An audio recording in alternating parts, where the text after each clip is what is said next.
ನಮಸ್ಕಾರ.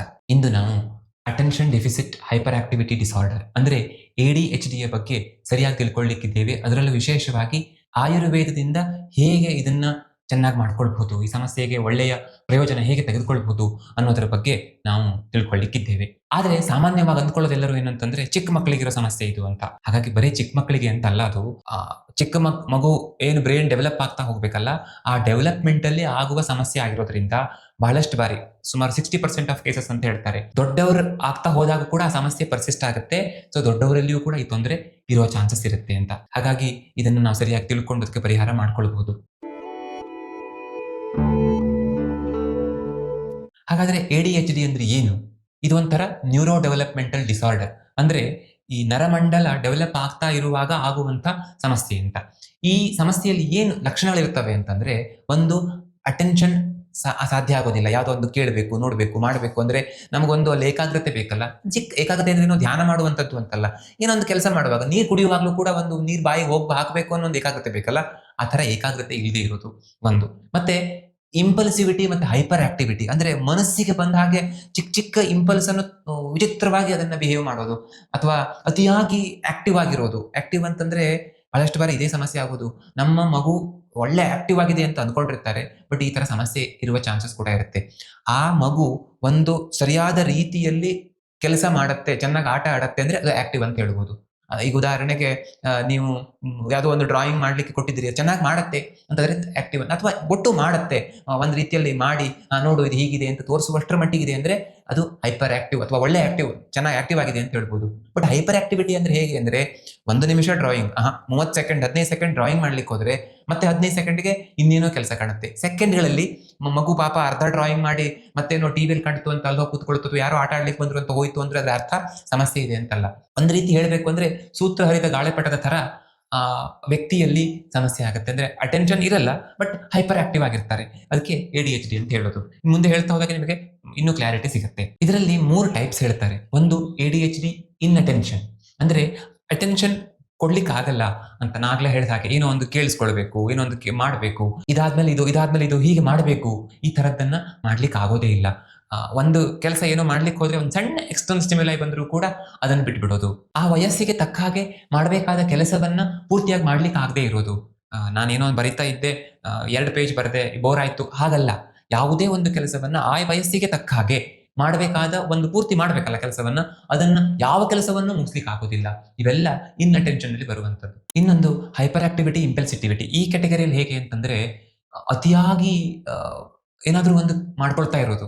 ಅಂದ್ರೆ ಕೈಯನ್ನು ಮೂವ್ಮೆಂಟ್ ಮಾಡ್ತಾ ಇರೋದು, ಕಾಲನ್ನು ಮೂವ್ಮೆಂಟ್ ಮಾಡ್ತಾ ಇರೋದು, ಒಂದ್ ಕಡೆ ಕುತ್ಕೊಳ್ಳಿಕ್ಕೆ ಆಗದೆ ಇರೋದು. ಈ ಕೆಲವು ಮಕ್ಕಳು ಆಕ್ಟಿವ್ ಆಗಿರ್ತಾರೆ, ಅವ್ರಿಗೆ ಹೇಳ್ತಾರೆ ಕುತ್ಕೊಳ್ಳೋದ ನಮ್ಮ ಮಗು ಅಂತ. ಅದಲ್ಲ. ಅಂದ್ರೆ ಹಾಗಿರ್ಬೇಕು ಮಕ್ಕಳು, ಸರಿನೇ ಇದೆ. ಮೂರ್ತಿ ತರ ಕುತ್ಕೊಂಡಿರ್ಲಿಕ್ಕೆ ಸಾಧ್ಯ ಇಲ್ಲ ಮಕ್ಕಳು, ಹಾಗೆ ಕುತ್ಕೊಳ್ಬಾರ್ದು. ಆದ್ರೆ ಯಾವುದೇ ಒಂದು ಕೆಲಸಕ್ಕೂ ಆಗೋದೇ ಇಲ್ಲ, ಒಂದಾದ್ಮೇಲೆ ಒಂದು ಅತ್ಯಂತ ಆಕ್ಟಿವ್ ಆಗಿರ್ತಾರೆ ಅಂತಂದ್ರೆ ಅದು ಸಮಸ್ಯೆ ಇರ್ಬೋದು. ಓಡೋದು, ಎಲ್ಲೋ ಹತ್ತೋದು, ಏನೋ ಮಾಡೋದು, ಅದಕ್ಕೊಂದು ಮೀನಿಂಗ್ ಅಂತಾನೆ ಇರೋದಿಲ್ಲ, ಒಟ್ಟು ಸುಮ್ಮನೆ ಮಾಡೋದು, ಅದು ಕೂಡ ಅಲ್ಲಿ ಬರ್ತದೆ.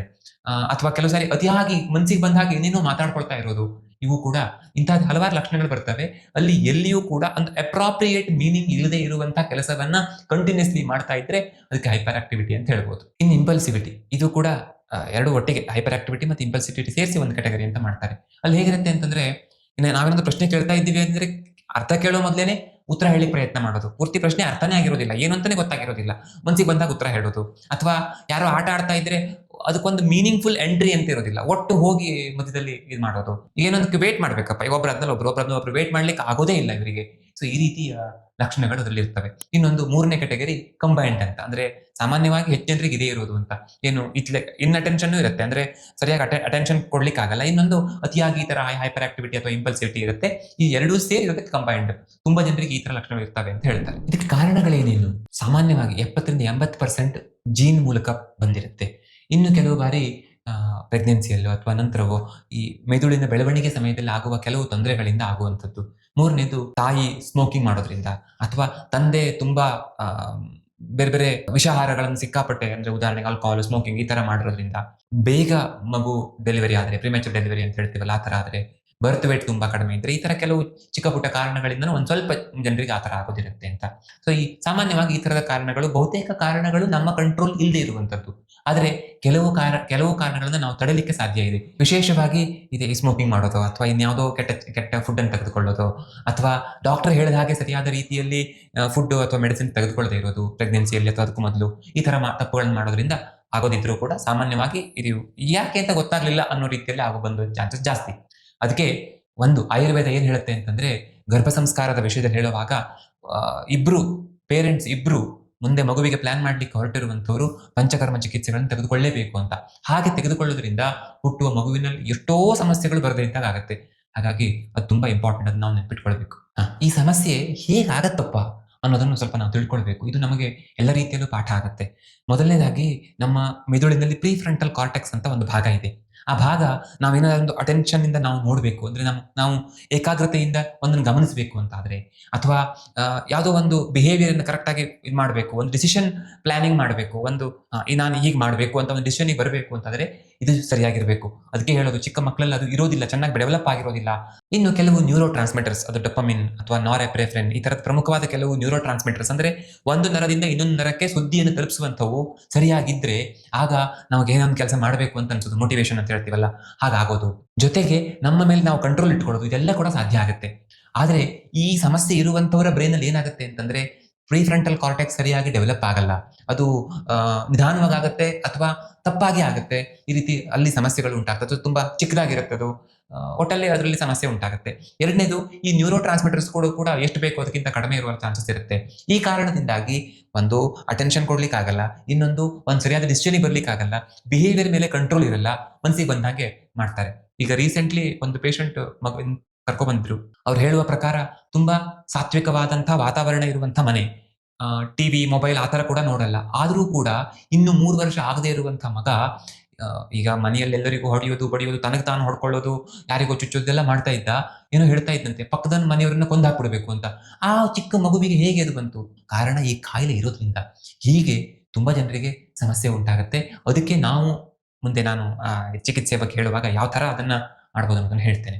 ಸೊ ಈ ತರ ಆಗುತ್ತೆ. ಮತ್ತೆ ಸಿಗ್ನಲ್ ಟು ನಾಯ್ಸ್ ರೇಷಿಯೋ ಅಂತ ಹೇಳ್ತೇವೆ. ಸಿಗ್ನಲ್ ಅಂದ್ರೆ ಹೀಗೆ ಮಾಡಬೇಕು, ಹೀಗೆ ಮಾಡಬಾರ್ದು ಅನ್ನೋದು ಒಂದು ಸರಿಯಾದ ರೀತಿಯಲ್ಲಿ ದೇಹಕ್ಕೆ ಅಥವಾ ಬ್ರೈನಿಗೆ ತಿಳುವಳಿಕೆ ಕೊಡುವಂತ ಮೆಸೇಜ್ ಇರ್ತಲ್ಲ, ಅದಕ್ಕೆ ಸಿಗ್ನಲ್ ಅಂತ ಹೇಳ್ತಾರೆ. ಅಥವಾ ಮನಸ್ಸಿಗೆ ಬಂದಂಗೆ ಮಳ್ ಬರೋದಿರುತ್ತಲ್ಲ, ಅದಕ್ಕೆ ನಾವು ನಾಯ್ಸ್ ಅಂತ ಹೇಳ್ತೇವೆ. ಈಗ ನನಗೆ ಏನೇನೋ ಯೋಚನೆಗಳು ಬರ್ತವೆ, ಮನಸ್ಸಿಗೆ ಸಂಬಂಧ ಇಲ್ದಿರೋದು ಬರುತ್ತೆ ಅಂತೆಲ್ಲ ಹೇಳ್ತೀವಲ್ಲ, ಅದು ನಾಯ್ಸ್ ಅಂತ. ನಾವೇನ್ ಮಾಡ್ತೇವೆ, ಆ ಥಾಟ್ಸ್ ಬಗ್ಗೆ ತಲೆ ಕೆಡಿಸ್ಕೊಳ್ಳಲ್ಲ. ನಿಜವಾಗಿಯೂ ಏನ್ ಸಿಗ್ನಲ್ ಬಂತೋ ಅದ್ರ ಪ್ರಕಾರ ಹೋಗ್ತೇವೆ. ಆದ್ರೆ ಇಲ್ಲಿ ಹಾಗಾಗಲ್ಲ. ಅವರಿಗೆ ನಾಯ್ಸ್ ಜಾಸ್ತಿ, ಸಿಗ್ನಲ್ ಕಡಿಮೆ ಅನ್ನೋ ತರ ಆಗ್ಬಿಡುತ್ತೆ. ಹೀಗಾದಾಗ ಅವ್ರು ಏನ್ ಮಾಡ್ತೇವೆ ಅನ್ನೋದು ಅವರಿಗೆ ಗೊತ್ತಿರೋದಿಲ್ಲ. ತುಂಬಾ ಕಿರಿಕಿರಿ ಆಗ್ಬಿಡುತ್ತೆ ಅವರಿಗೆ. ಸಹಜ ಪಾಪ ಒಳಗಡೆಯಿಂದನೇ ಒಂದ್ ರೀತಿ ಏನು ಕಂಟ್ರೋಲ್ ಮಾಡ್ಕೊಳ್ಳದೆ ಇರುವಂತ ಪರಿಸ್ಥಿತಿಗೆ ಅವ್ರು ಹೋಗ್ಬಿಡ್ತಾರೆ ಅಂತ. ಇನ್ನು ಈಗ ಚಿಕಿತ್ಸೆ ಹೇಗೆ ಪ್ಲಾನ್ ಮಾಡ್ಕೊಳ್ಬೇಕು? ಒಂದ್ ಹಂತ ದಾಟಿದ್ರೆ ಆಗ ಮಾಡರ್ನ್ ಮೆಡಿಸಿನ್ಸ್ ಅವಶ್ಯಕತೆ ಕೂಡ ಬರ್ತದೆ. ಆಗ ಅದನ್ನ ಹೇಗಿದ್ರು ಒಬ್ರು ಸಾಧ್ಯ ಆದ್ರೆ ಚಿಕ್ಕ ಮಕ್ಕಳ ಸೈಕಿಯಾಟ್ರಿಸ್ಟ್ ಇಲ್ಲ ಒಬ್ಬರ ಸೈಕಿಯಾಟ್ರಿಸ್ಟ್ ಹತ್ರ ಹೋಗಿ ಅವ್ರ ಹತ್ರ ತೋರಿಸ್ಕೊಂಡು ಅವರ ಗೈಡೆನ್ಸ್ ತೆಗೆದುಕೊಳ್ಳೇಬೇಕು. ಮತ್ತೆ ಕೆಲವು ಥೆರಪೀಸ್ ಇರ್ತವೆ, ಬಿಹೇವಿಯರಲ್ ಥೆರಪೀಸ್ ಅಂತ ಥೆರಪೀಸ್ಗಳನ್ನ ಮಾಡಲೇಬೇಕು. ತುಂಬಾ ಹೆಲ್ಪ್ ಆಗುತ್ತೆ. ತುಂಬಾ ಸೈಂಟಿಫಿಕಲಿ ಇದನ್ನು ಡಿಸೈನ್ ಮಾಡಿರ್ತಾರೆ. ಜೊತೆಗೆ ಕೆಲವು ಬಾರಿ ಮಾಡರ್ನ್ ಮೆಡಿಸಿನ್ಸ್ ಕೂಡ ಬೇಕಾಗುತ್ತೆ. ಆದ್ರೆ ನಾನೊಂದು ಹೇಳೋದೇನು ಅಂತಂದ್ರೆ, ಯಾವುದೇ ಥೆರಪೀಸು ಯಾವುದೇ ಮೆಡಿಸಿನ್ ಕೊಡ್ತಾ ಇದ್ರು ಜೊತೆಗೆ ಆಯುರ್ವೇದದ ಔಷಧಗಳು ಅಥವಾ ರಸಾಯನಗಳು, ವಿಶೇಷವಾಗಿ ನಾವು ಮೇಧ್ಯ ರಸಾಯನ ಅಂತ ಹೇಳ್ತೇವೆ, ಅಂದ್ರೆ ಮೆದುಳಿಗೆ ಶಕ್ತಿಯನ್ನ ಕೊಡುವಂತ, ಮೆದುಳಿಗೆ ಚುರುಕು ಮಾಡುವಂತ ರಸಾಯನಗಳು, ಅವುಗಳನ್ನ ನಾವು ಸರಿಯಾಗಿ ಕೊಟ್ರೆ ಆಗ ತುಂಬಾ ಫ್ಯೂಚರ್ ದೃಷ್ಟಿಯಿಂದ ಹೆಲ್ಪ್ ಆಗುತ್ತೆ. ಅದ್ರ ಬಗ್ಗೆ ನಾವು ಇವತ್ತು ನೋಡೋಣ. ಎಲ್ಲದಕ್ಕಿಂತ ಮೊದಲು ಪಂಚಕರ್ಮ ಚಿಕಿತ್ಸೆಯನ್ನು ಹೇಳ್ತಾರೆ. ಹೃದಿಂದ್ರಿಯ ಶಿರಃಕೋಷ್ಠೆ ಸಂಶುದ್ಧೆ ವಮನಾಧಿಭಿ ಮನಃ ಪ್ರಸಾದ ಮಾಪ್ನೋತಿ ಸ್ಮೃತಿಂ ಸಂಜ್ಞಾಂಚ ವಿಂದತಿ ಅಂತ ಹೇಳ್ತಾರೆ. ಅಂದ್ರೆ ಇದು ಚರಕ ಸಮಿತಿಯಲ್ಲಿ ಬರುವಂತ ಮಾತು. ಅರ್ಥ ಏನು ಅಂತಂದ್ರೆ, ನಾವು ವಮನ, ವಿರೇಚನ, ಬಸ್ತಿ, ನಸ್ಯ ಈ ತರಹದ ಪಂಚಕರ್ಮ ಚಿಕಿತ್ಸೆಗಳನ್ನ ಕೊಡೋದ್ರಿಂದ ಏನು ಶುದ್ಧ ಆಗತ್ತಲ್ಲ, ಆ ಶುದ್ಧಿಯ ಕಾರಣದಿಂದಾಗಿ ಹೃತ್, ಇಂದ್ರಿಯ, ಶಿರ, ಕೋಷ್ಠ ಶುದ್ಧಿ ಅಂದ್ರೆ ಎಲ್ಲಾ ಇದರಲ್ಲಿ ಆಗುವಂತಹ ಶುದ್ಧಿಯ ಕಾರಣದಿಂದಾಗಿ ಮನಃ ಪ್ರಸಾದ ಮಾಪ್ನೋತಿ ಅಂದ್ರೆ ಮನಸ್ಸು ತಿಳಿಯಾಗುತ್ತೆ. ಮನಸ್ಸು ಪ್ರಸಾದ ಅಂತಂದ್ರೆ ಕೂಲ್ ಆಗತ್ತೆ ಅಂತ ಹೇಳ್ಬೋದು, ಅಥವಾ ತುಂಬಾ ಒಳ್ಳೆ ಪ್ರಫುಲ್ಲಿತ ಆಗತ್ತೆ, ಹೀಗೆಲ್ಲ ಹೇಳ್ಬೋದು. ಆತರ ಆಗತ್ತೆ ಅಂದ್ರೆ ಆ ಸಮಸ್ಯೆ ಎಷ್ಟೋ ಕಡಿಮೆ ಆಗತ್ತೆ ಅಂತ. ಆದ್ರೆ ಇಲ್ಲಿ ಚಿಕ್ಕ ಮಕ್ಕಳಿಗೆ ಹಾಗೆಲ್ಲ ಪಂಚಕರ್ಮ ಚಿಕಿತ್ಸೆ ಕೊಡ್ಲಿಕ್ಕೆ ಆಗತ್ತಾ? ಖಂಡಿತ ಆಗತ್ತೆ. ಅವರ ವಯಸ್ಸು, ಪ್ರಕೃತಿ, ಅವರಿಗೆ ಇರುವ ಸಮಸ್ಯೆ, ಅಲ್ಲಿ ಯಾವ ತರ ಸಮಸ್ಯೆ ಇದೆ, ಅತಿಯಾಗಿ ಸಿಟ್ಟು ಬರುತ್ತಾ, ಅತಿಯಾಗಿ ಓಡಾಟನ, ಅತಿಯಾಗಿ ಡಲ್ನೆಸ್, ಸಾಮಾನ್ಯವಾಗಿ ADHD ಆ ತರ ಅತಿಯಾಗಿ ಡಲ್ನೆಸ್ ಇರೋದಿಲ್ಲ. ಬಟ್ ಉಳಿದ ಯಾವ ತರದ ತೊಂದರೆ ಇದೆ ಅಂತ ನೋಡ್ಕೊಂಡು ಅದಕ್ಕೆ ತಕ್ಕ ಹಾಗೆ ಚಿಕಿತ್ಸೆ ಇರುತ್ತೆ. ಚಿಕ್ಕ ಮಗುವಿಗೆ ನಾವು ಅವ್ರಿಗೆ ವಮನ, ವಿರೇಚನ ಅದೆಲ್ಲ ಮಾಡ್ಲಿಕ್ಕೆ ಆಗಲ್ಲ. ಆದ್ರೆ ಮಾತ್ರಾ ಬಸ್ತಿ ಅಂತ ಸಿಂಪಲ್ ಟ್ರೀಟ್ಮೆಂಟ್ ಇದೆ. ಸೊ ಆ ತರದ ಚಿಕಿತ್ಸೆಯನ್ನು ಮಾಡ್ಕೊಳ್ಬಹುದು. ನಾನು ಆಟಿಸಂ ಬಗ್ಗೆ ಹೇಳುವಾಗ್ಲೂ ಕೂಡ ಅದ್ರ ಬಗ್ಗೆ ಹೇಳಿದ್ದೆ.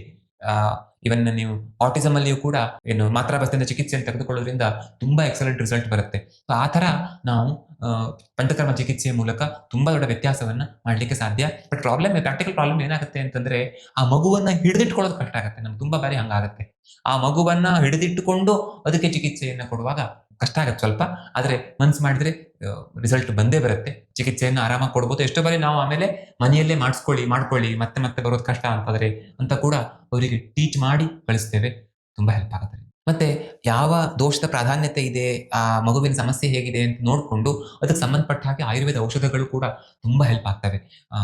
ಉದಾಹರಣೆಗೆ ಮಹಾಕಲ್ಯಾಣಕ ಘೃತ, ಬ್ರಹ್ಮಣೀಯಂ ವಿಶೇಷಣಂ ಸನ್ನಿಪಾತಹರಂ ಪರಂ, ಇದನ್ನು ಉನ್ಮಾದದಲ್ಲೇ ಹೇಳಿದ್ದಾರೆ. ಉನ್ಮಾದ ಚಿಕಿತ್ಸೆ ಅಂದ್ರೆ ಈ ಮಾನಸಿಕ ಸಮಸ್ಯೆಗಳಿಗೆ ಸಂಬಂಧಪಟ್ಟ ಚಿಕಿತ್ಸೆಯನ್ನು ಹೇಳುವಾಗ ಇದನ್ನ ಈ ಮಹಾಕಲ್ಯಾಣಕ ಘೃತ, ಕಲ್ಯಾಣಕ ಘೃತ ಅದೆಲ್ಲ ಹೇಳ್ತಾರೆ. ಮಹಾಪೈಶಾಚಿಕ ಘೃತ ಇವುಗಳ ಬಗ್ಗೆ ಎಲ್ಲ ಹೇಳ್ತಾರೆ. ಅದು ವಿಶೇಷವಾಗಿ ಎಲ್ಲಾ ದೋಷಗಳಿಂದ ಆಗುವಂತ ಇತರ ಸಮಸ್ಯೆಯಲ್ಲಿ ಹೆಲ್ಪ್ ಆಗುತ್ತೆ ಅಂತ. ಅದನ್ನ ಮಗುವಿಗೆ ಕೊಡ್ತಾ ಹೋದ್ರೆ ನಿಧಾನವಾಗಿ ಆದ್ರೂ ಒಳ್ಳೆ ಇಂಪ್ರೂವ್ಮೆಂಟ್ ಆಗ್ತಾ ಹೋಗುತ್ತೆ. ಮಹಾಪೈಶಾಚಿಕಂ ನಾಮ ಘೃತಮೇತದ್ಯಥಾಮೃತಂ ಬುದ್ಧಿ ಸ್ಮೃತಿಕರಂ ಚೈವ ಬಾಲಾನಾಂ ಚ ಅಂಗವರ್ಧನಂ ಅಂತ ಹೇಳ್ತಾರೆ. ಅಂದ್ರೆ ಈ ಮಹಾಪೈಶಾಚಿಕ ಘೃತ ಇದೆಯಲ್ಲ, ಇದು ಅಮೃತ ಸಮಾನವಾದಂಥದ್ದು. ಬುದ್ಧಿ ಸ್ಮೃತಿ ಇವುಗಳನ್ನೆಲ್ಲವನ್ನು ಹೆಚ್ಚು ಮಾಡಿ ಚಿಕ್ಕ ಮಕ್ಕಳ ಅಂಗವರ್ಧನೆಗೆ ಹೆಲ್ಪ್ ಮಾಡುತ್ತೆ ಅಂತ. ಅಂದ್ರೆ ಚೆನ್ನಾಗಿ ಬೆಳವಣಿಗೆ ಆಗ್ಲಿಕ್ಕೆ ಹೆಲ್ಪ್ ಆಗುತ್ತೆ. ವಿಶೇಷವಾಗಿ ಇಲ್ಲಿ ADHD ಯಲ್ಲಿ ಇದು ತುಂಬಾ ಒಳ್ಳೆಯ ಔಷಧವಾಗಿ ಕೆಲಸ ಮಾಡುತ್ತೆ. ಇನ್ನೊಂದು ರೀಸೆಂಟ್ಲಿ ಹೇಳಿರುವಂತದ್ದು ಪುರಾಣ ಘೃತ, ಮೇದ್ಯಂ ವಿರೇಚನೇಶು ಅಗ್ರ್ಯಂ ಅಂತ ಹೇಳ್ತಾರೆ. ಅಂದ್ರೆ ಮೆದುಳಿನ ಶಕ್ತಿಯನ್ನ ಇಂಪ್ರೂವ್ ಮಾಡ್ಲಿಕ್ಕೆ ಮತ್ತೆ ವಿರೇಚನದಲ್ಲಿ, ಅದ್ರ ಬಗ್ಗೆ ಇದು ಬೇಡ. ಬಟ್ ಇಲ್ಲಿ ಮೇದ್ಯ ವಿಶೇಷವಾಗಿ ಈ ತರ 2 ಕಾಯಿಲೆಗಳಲ್ಲಿ ತುಂಬಾ ವಿಶೇಷವಾಗಿ ಹೇಳ್ತಾರೆ. ಒಂದು ಮಾನಸಿಕ ಸಮಸ್ಯೆ, ಇನ್ನೊಂದು ಈ ಫಿಟ್ಸ್ ಅಂತ ಕಾಯಿಲೆಗಳಲ್ಲಿ, ನಾವು ಎಪಿಲೆಪ್ಸಿ ಅಂತ ಹೇಳ್ತೀವಲ್ಲ ಆ ಥರ ಸಮಸ್ಯೆಯಲ್ಲಿ, ಇವನ್ ಬೇರೆ ವಿಷಯದಲ್ಲಿ ಅದರಲ್ಲೆಲ್ಲ ಹೆಲ್ಪ್ ಆಗುತ್ತೆ. ಬಟ್ ಮುಖ್ಯವಾಗಿ ಇದೆರಡರಲ್ಲಿ ತುಂಬಾ ಹೆಲ್ಪ್ಫುಲ್. ಯಾವುದು ಪುರಾಣ ಘೃತ ಅಂದ್ರೆ ಹಳೆಯ ತುಪ್ಪ, ಒಂದು 10 ವರ್ಷ ಹಿಂದಿನ ಹಳೆಯ ತುಪ್ಪ ಆದ್ರೆ ತುಂಬಾ ಅದ್ಭುತವಾಗಿ ಕೆಲಸ ಆಗುತ್ತೆ. ನಾನು ಇದ್ರ ಬಗ್ಗೆ ಆಲ್ರೆಡಿ ಹೇಳಿದ್ದೆ. ನೀವು ದಯವಿಟ್ಟು ಆ ವಿಡಿಯೋ ನೋಡ್ಕೊಳ್ಳಿ, ಅಥವಾ ನೀವು ಒಂದು ಗ್ಲಾಸ್ ಜಾರಲ್ಲಿ ಒಂದು ಒಳ್ಳೆಯ ತುಪ್ಪವನ್ನು ಹಾಕಿ ಡೇಟ್ ಬರೆದು ಇಟ್ಕೊಳ್ಳಿ. ಮುಂದೆ ಯಾವತ್ತೂ ಅದು ನಿಮ್ಗೆಲ್ಲ ಇನ್ಯಾರಿಗಾದ್ರೂ ಅದು ಹೆಲ್ಪ್ ಆಗುತ್ತೆ. ಇನ್ನು ಈ ಸ್ವರ್ಣಭಸ್ಮ ಇರುವಂತಹ ಕೆಲವು ಔಷಧಗಳು, ಸ್ವರ್ಣಯುಕ್ತ ಬ್ರಾಹ್ಮೀವಟಿ ಅಥವಾ ಕುಮಾರ ಕಲ್ಯಾಣ ರಸ, ಈ ತರದ ತುಂಬಾ ರೀತಿಯ ಔಷಧಗಳು ಬರ್ತವೆ. ಈ ತರದ ಕೆಲವು ರೀತಿಯ ಆಯುರ್ವೇದ ಔಷಧಗಳಿವೆ.